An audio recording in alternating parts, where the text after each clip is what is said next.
नाज़रीन, रुपया पैसा में आपको खुश आमदीद कहते हैं। मैं हूं अली नासिर। आज जिस मौजू के ऊपर हम बात करेंगे वो है पाकिस्तान स्टॉक एक्सचेंज की कारकर्दगी। बहुत शोर मचाया गया, तमाशा किया गया, नाच गाने हुए, डिस्को डांस हुए कि इस मुल्क के अंदर MSCI के अंदर हमारी जो है वो कैटेगरी के अंदर अब अपग्रेडेशन हो गई है, ये हम पता नहीं क्या बन जाएंगे।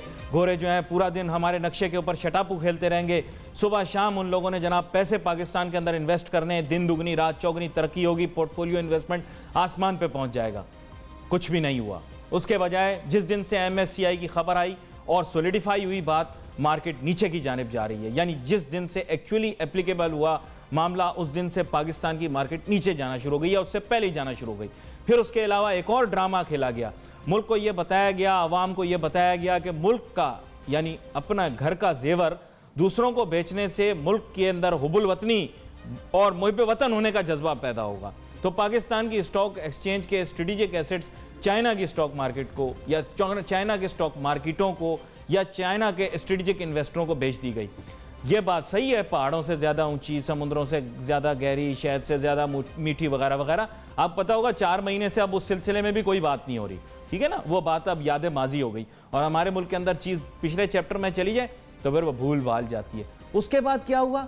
मार्केट की कारकर्दगी बिल्कुल बेकार, थर्ड क्लास। मार्केट नीचे की जानिब, वर्ल्ड्स बेस्ट परफॉर्मिंग का शोर मचाने वाले लोग गायब हो गए, आज मिल ही नहीं रहे।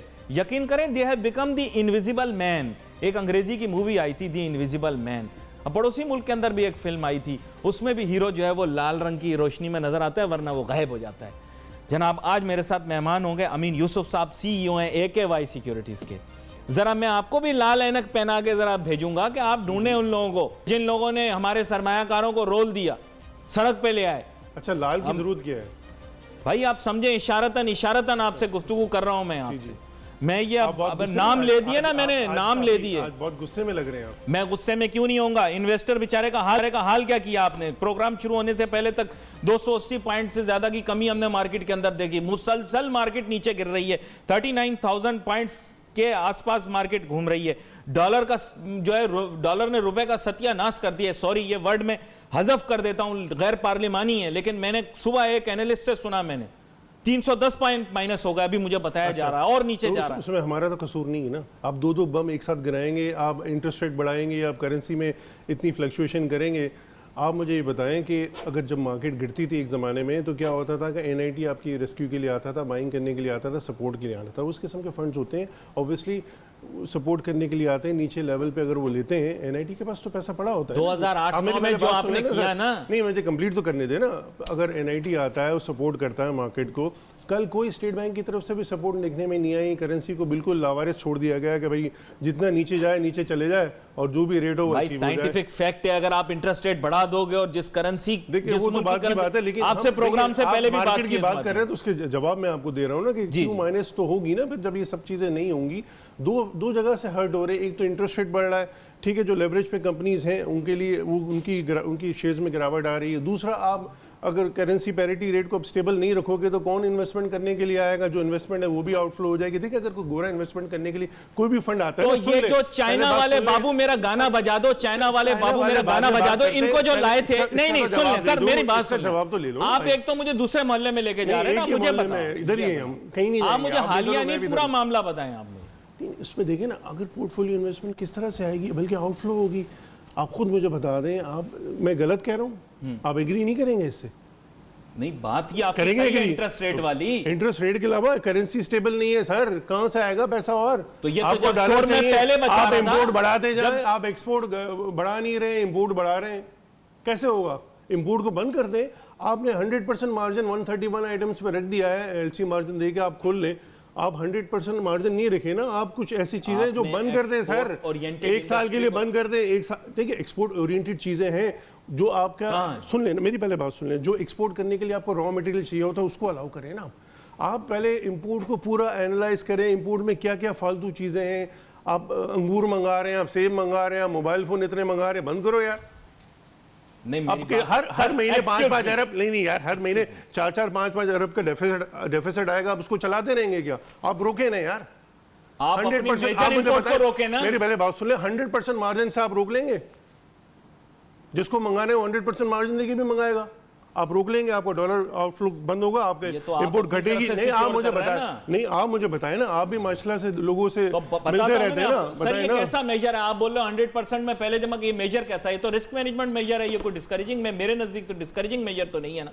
जरूरत है मार्केट के अंदर, यही तो कह रहा हूं, मैं एग्री करता हूं। आप इंपोर्ट को बंद कर देना, आपने 1 साल 2 साल बंद कर देंगे तो कोई नहीं, फालतू चीजें बंद कर दे सर, फालतू चीजें बंद कर दें। चने की दाल तक बाहर से आती है आपके मुल्क के अंदर, पाम ऑयल आपके मुल्क की बहुत बड़ी इंपोर्ट है। जो जरूरत है, ये जो घी है ना, घी भाईजान, आप एक काम करें ना, पूरी इंपोर्ट को एनालाइज करें, किसी दिन एक प्रोग्राम रखें, हम आके डिस्कस करेंगे कि भाई ये इंपोर्ट में ये चीजें आ रही हैं, ये चीजें आ रही हैं। मैं आपको आज पे रख देता हूं ना, आप छोड़े 5 मिनट के अंदर अभी बता देते हैं आपको। चले बताएं। सबसे पहले तो आपका फ्यूल ऑयल आप कैसे करोगे? आप तो कोई जितने पावर प्लांट आपने लगाए, मैं थोड़ी कह रहा हूं कि जीरो कर दो।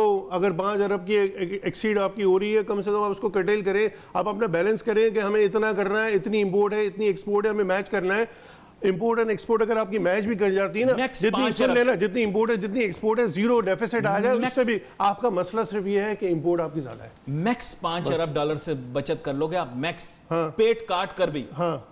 मैं आपको सही बता, मैक्स 5 अरब डॉलर आप बचत कर लोगे। क्या कर लो 5 अरब डॉलर? नहीं यार, आपका टारगेट होना चाहिए कि आप 50% लेके आ जाओ। ऐसे कैसे होगा? डेफिसिट आपका 25 अरब डॉलर है, मैं आपको बता रहा हूं 40 अरब हो जाएगा अभी। आप उसको लेके आए, इंपोर्ट को 35 बिलियन 37 बिलियन को आप लेके आए, 20 पे लेके आए, 25 पे लेके आए। भाई क्यों नहीं लेके आ सकते?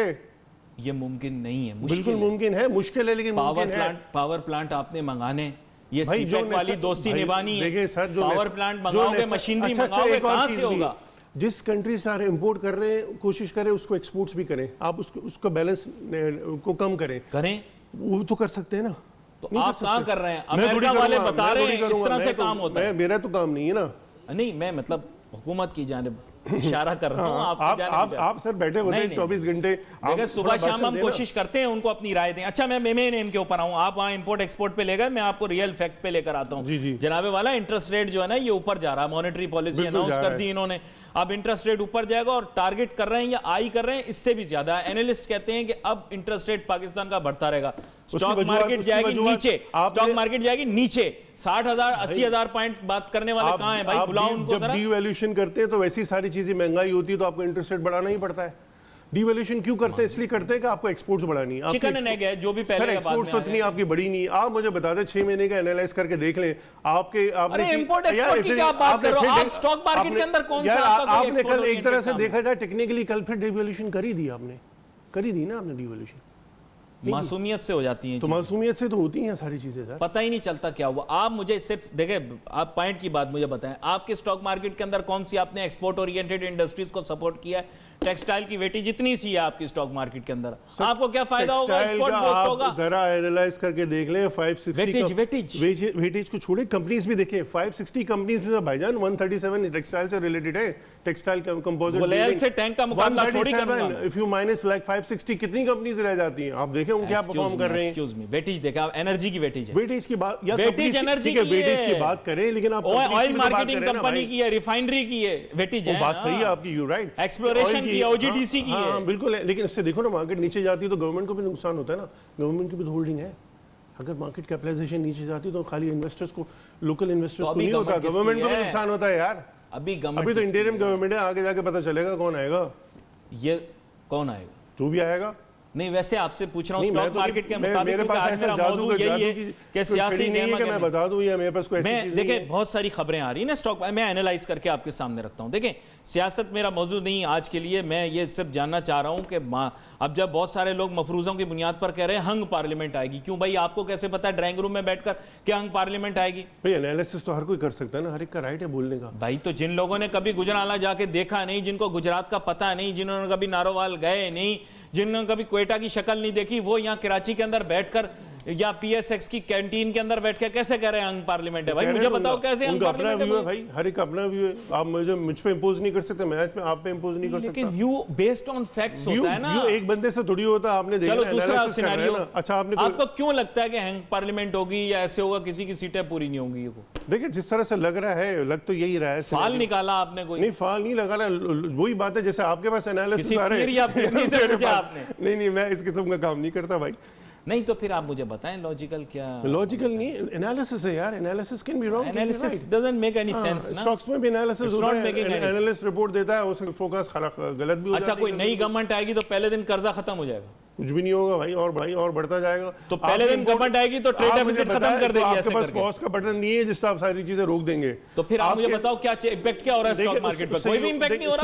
सुन लेना या क्यों गिर रही है मार्केट? जो भी गवर्नमेंट आती है एक व्यू पॉइंट हो जाएगा, लोगों को क्लैरिटी आ जाएगी ये गवर्नमेंट आ गई है, अब वो काम करेगी, इकोनॉमी को लेगी। अब देखिए इंटरिम गवर्नमेंट तो कुछ स्टेप्स ले नहीं सकती ना, वो क्या करेगी, उनके पास इतने पावर नहीं है ना भाई, नहीं ले सकती। पेट्रोल की कीमत बढ़ा दी, पावर इतने इंटरेस्ट रेट के साथ खिलवाड़ कर दी, ये चीजें चेंजेस करने में पावर भाई मैक्रो इकोनॉमिक टूल्स का भरपूर इस्तेमाल किया। आप बोल रहे कोई काम नहीं कर सकती। डे टू डे मैटर तो करोगे ना, आप क्या काम नहीं करोगे, बैठे रहोगे अपनी ऑफिस में, कुछ भी नहीं करोगे। मुझे सिर्फ इतना डे टू डे मैटर तो आपको चलाना है। आपने मॉनेटरी पॉलिसी के साथ छेड़छाड़ पूरी कर ली। लॉ में चेंजेस नहीं कर सकते। मेरे कहने का मकसद है जब नई गवर्नमेंट आएगी तो 5 साल का व्यू बना के करेगी ना, उसको पता है कि अगर कोई भी गवर्नमेंट आती है कहेगी यार 5 साल है, अगले 5 साल आना है तो काम करना पड़ेगा। Sir excuse me, fiscal policy के अंदर रेवेन्यूज के मामले में एमनेस्टी स्कीम को भी अगर आप काउंट कर लें तो उसमें भी अपना भरपूर किरदार अदा कर रहे हैं, लोगों को इंकरेज कर रहे हैं। अभी भी खुली हुई एमनेस्टी स्कीम, आ जाओ ये पूरा काम मॉनेटरी पॉलिसी के अंदर इंटरेस्ट रेट बढ़ा देते हैं। सबसे बड़ा मसला मैं आपको बताऊं क्या है, आप मेरी बात सुन लेना। आपका सबसे बड़ा मसला क्या है, आपके बजट के कितने इनफ्लोज होते हैं, कितने आउटफ्लोज होते हैं। आपकी इतनी इनकम है मुल्क की, ठीक है, आपके एक्सपेंसेस बहुत ज्यादा है, आप उसको कंट्रोल नहीं करते। आप एक काम करें ना, जितनी इनकम होती है उस हिसाब से फार्मूला बना लें कि भाई इस फार्मूले के हिसाब से इस पे इतनी इनकम आएगी, इतने एक्सपेंसेस होंगे, इससे हम एक्सीड नहीं करेंगे तो आपका डेफिसिट तो कम होगा ना। इस पे भी काम करने की जरूरत है। आप अननेसेसरी एक्सपेंडिचर करोगे तो आप तो फिर डेफिसिट में आओगे यार। आप ब्रोकर लोग जो ना बातों में उलझा के कहीं और ले जाते हो, मैं कहीं आपको लाया था, आप कहीं और ले गए। फैक्ट है, ये गलत है क्या? यहाँ पर मुझे एक छोटी सी ब्रेक लेनी है, ब्रेक के बाद वापस आता हूं तो मैं बिल्कुल जवाब लूंगा भी और जवाब दूंगा भी, और ये जानने की कोशिश करूंगा कि जो इनसे एड्रेस किए क्वेश्चन उनको तो आंसर करें। Let's take a short break.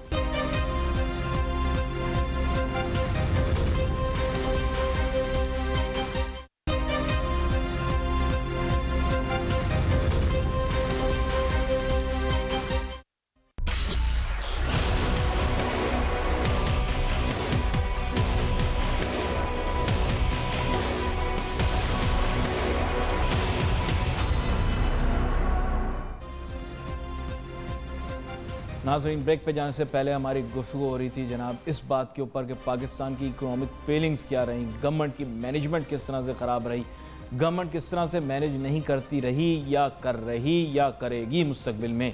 लेकिन मेरे फाजिल मेहमान जनाब अमीन यूसुफ साहब, उन्होंने इवेड कर दिए वो क्वेश्चन जो स्टॉक एक्सचेंज से रिलेटेड थे। जवाब दूंगा मेरे सवाल आप ले, आप जवाब जॉन साहब पहले मेरा जवाब दे दें। पहले दूंगा, मैंने पहले आप पूछें, बताएं क्या बात। अच्छा, जो हमारी बात हो रही थी कि इनफ्लोज जो हैं, जो हमारी रेवेन्यू होता है उस पर हम एक्सपेंडिचर करते हैं, तो हम उस पर फार्मूला क्यों नहीं लगा दें कि भाई इतना है, हर एक के लिए हम फार्मूला लगा दें। हमारे एक्सपेंडिचर बढ़ जाते हैं, फिर हम डेफिसिट में आ जाते हैं, फिर हम नोटें छाप रहे होते हैं, फिर हम इधर से लोन ले रहे होते हैं, उधर से लोन ले रहे होते हैं। देखो, ये तो फिस्कल नहीं बताया, इंपोर्ट का भी नहीं बताया कि देखिए फिस्कल मैनेजमेंट है या है ना, फिस्कल मैनेजमेंट है ना, पुअर है। आप अपनी कंपनी की करते हैं नहीं करते? मैं अपनी कंपनी की मैं एग्री कर गया, मैं 5 साल की प्रोजेक्शन करता हूं नहीं करता हूं, मैं एग्री कर गया आपके साथ, ये बात सही है। लेकिन आपके पास ऐसे स्कॉलर्स हैं जैसे कि जनाब इसाक डार साहब, जनाब मिफ्ता इस्माइल साहब, वो शायद आप ही के हल्के से इलेक्शन से लड़ रहे हो, मुझे पता नहीं, मैं वैसे बोल रहा हूँ। लेकिन आजकल उनको जोश जुनून चढ़ा है तो वो कराची में इलेक्शन भी लड़ रहे हैं और कह रहे हैं कि मेरी इकोनॉमिक परफॉर्मेंस इतनी जबरदस्त रही है कि जो कुछ वो छोड़ के गए हैं या जो बीज उन्होंने बोया है उसकी जो फसल काट रहे हैं हम लोग, मैं कहना नहीं चाहता वरना उन पर असरअंदाज हो सकता है।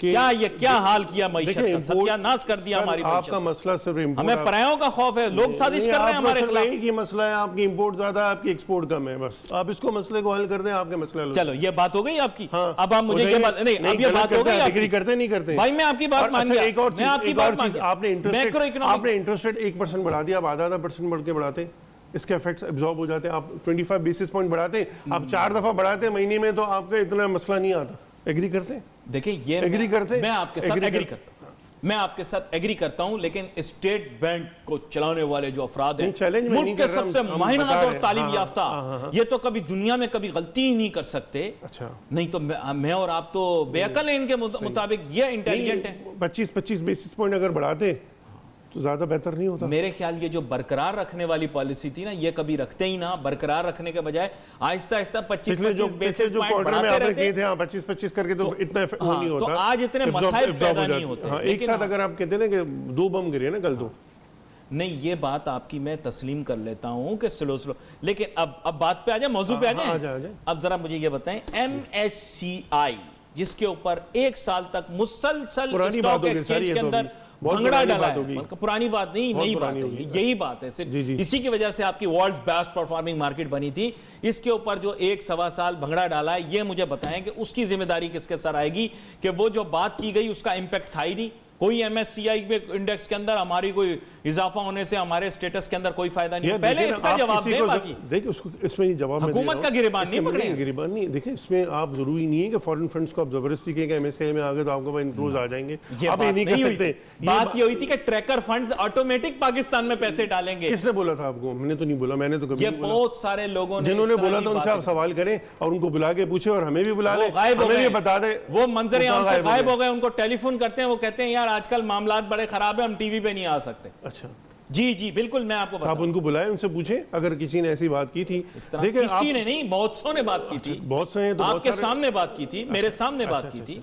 नाम मैं इसलिए नहीं ले रहा क्योंकि पर्दादारी रखनी चाहिए। ठीक है, हाँ, लेकिन नहीं तो अच्छा, आप दूसरा प्लीज। आपने बोला चाइनीज स्ट्रेटेजिक इन्वेस्टर आ गए, 4-5 साल आप भी शायद उनके साथ निगोशिएशन में रहे। वो जो क्या आप लोगों ने बनाई थी स्ट्रेटेजिक में इन्वेस्टर लाने के लिए, डीम्यूचुअलाइजेशन कमेटी बनाई थी। ऐसे हम डीम्यूचुअलाइजेशन करेंगे तो जनाब गेम चेंजर हो जाएगा, किस्मत बदल जाएगी पाकिस्तान की। तो बदल गई ना। किधर है? पैसे तो मिले ना आपको यार, 28 रुपए में आप लोगों को पैसे मिले, हमें कहाँ पैसे मिले? आपके शेयर आपके पैसे लगे थे कि आपको मिलेंगे? नहीं, आपने इन्वेस्टमेंट की थी भाई, आप लोगों की मेंबरशिप के पैसे दे दिया और क्या दिया उन्होंने? तो यार वो पैसा सरमायाकार को क्या पैसा दिया उन्होंने? नहीं, क्यों सरमायाकार को शेयर्स भी मिले, IPO भी आया था एक्सचेंज का। नहीं, उसके अंदर आप लोगों के शेयर ज्यादा हैं और चाइनीज के शेयर हैं। आम सरमायाकारों को क्यों? उसको रिकॉल कर ले, 40 लाख शेयर्स हमारे पास टोटल थे। ठीक है ना, 16 लाख आपने दे दिए चाइनीज को, 8 लाख का IPO लेके आए, बड़ा फायदा हुआ। तो 16 लाख अभी भी हमारे पास है, पड़े हुए हैं। ऐसे नहीं कि हमारे पास नहीं है, हमारे पास जीरो होल्डिंग नहीं होगी, 40% अभी भी हमारे पास पड़े हुए हैं। तो 28 रुपए में आपके शेयर्स बिके, अभी 18 रुपए का रेट है। चले, मैं ये मालूम करने की कोशिश करता हूं कि ये स्ट्रेटेजिक इन्वेस्टर जो हमारी मार्केट के अंदर आए, उनके बाद कौन सी ऐसी कोई इनकलाबी तब्दीली? इसमें एक चीज है। Let's take a short break.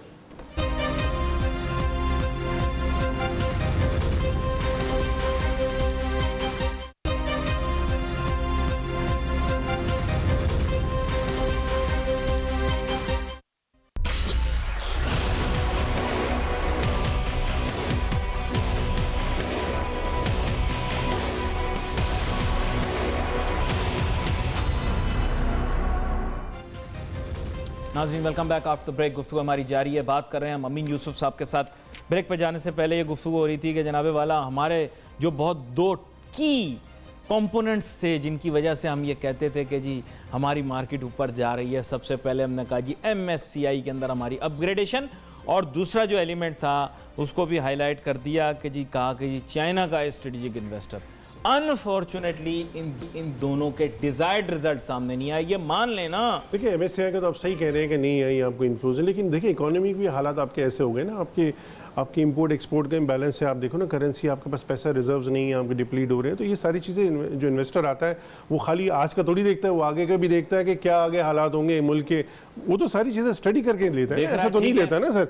अच्छा, दूसरी बात है कि चाइनीज़, ठीक है वो बात सही है कि अभी तक ऐसी कोई चीज़ नज़र नहीं आ रही, लेकिन अभी जैसे सुनने में आ रहा है कि काम हो रहा है कि बैक ऑफिस का सॉफ्टवेयर लेके आएंगे इंटीग्रेटेड, और प्लस के प्रोडक्ट्स नए लेके आएंगे।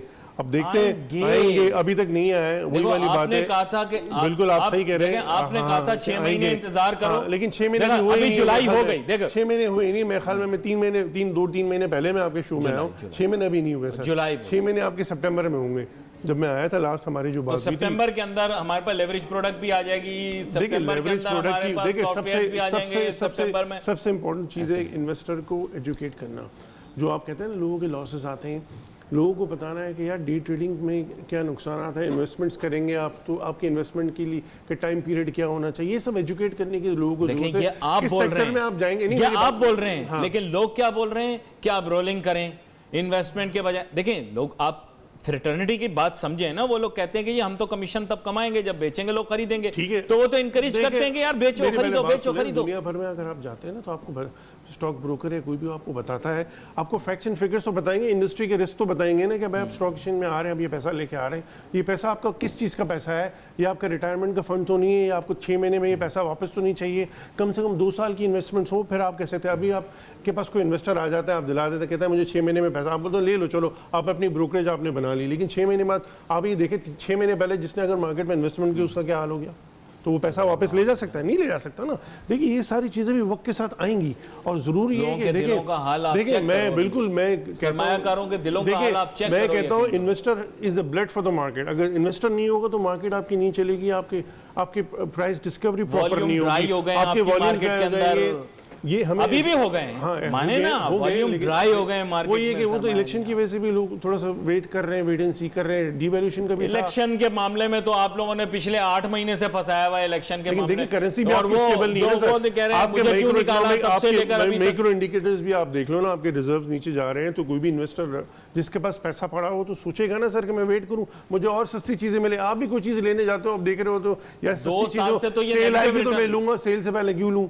अगर सेल आने वाली है 1 महीने बाद या आपको ऐसा लग रहा है तो आप वेट करोगे ना यार, ये नेचुरल थिंग है और इससे आप डिनाई नहीं कर सकते। लेकिन मैं इसमें एक और कर लिया कि सेल आने वाली है, नहीं मतलब नहीं आपने ये अभी बोला है, इसका मतलब आपने पेशगोई की है कि सेल आने वाली है। नहीं मैं तो हम जनरली डिस्कस करें, आप तो मेरे को ऊपर सारी चीजें डाल रहे हैं, हम तो जनरल पर्पस ऑफ डिस्कशन में हमने ये डिस्कस किए हैं, हमने ऐसी कोई बात नहीं है। लेकिन देखिए इन्वेस्टमेंट अगर 2 साल का व्यू बना के भी मैं भी कहूँगा वो इन्वेस्टमेंट करता है तो पैसे बनाएगा, लेकिन अव्वल उसको देखना पड़ेगा कि कौन से सेक्टर में पहले तो इकोनॉमी में ग्रोथ है, उसमें देखेंगे ना। अगर आप बैंकिंग सेक्टर उठा के देखते हैं, ठीक है इंटरेस्ट रेट अगर लग रहा है सिनेरियो है कि हाई इंटरेस्ट रेट में हम जाएंगे या डबल डिजिट में हम चले जाएंगे, तो ऑब्वियसली किसका बेनिफिशियल कौन होगा? बैंकिंग सेक्टर तो होगा ना सर, उनके स्प्रेड्स फिर बढ़ जाएंगे। और यहाँ पे ऐसे कोई चीज़ है नहीं, बैंक के स्प्रेड्स बड़े होते हैं, डिपॉजिटर को कुछ मिलता नहीं है। बहुत सारी ऐसी चीजें हैं हमारे मुल्क के अंदर जो हमारी इकोनॉमी के अंदर, जिसे मैं कहूंगा कि जो ना समझ में आने वाली होती हैं। इन्वेस्टर एजुकेशन को लेके आना है, इन्वेस्टिगेशन को जरूर, और हम भी कोशिश यही करते हैं कि सरमायाकारों के अंदर जो है वो आगाही पैदा हो। आपका बहुत शुक्रिया, आप शो पर हमारे साथ शामिल हुए। नाज़रीन, we wait for your messages on Facebook. यहाँ पे अली नासिर हमारी टीम को इजाजत दीजिए। अल्लाह हाफिज़।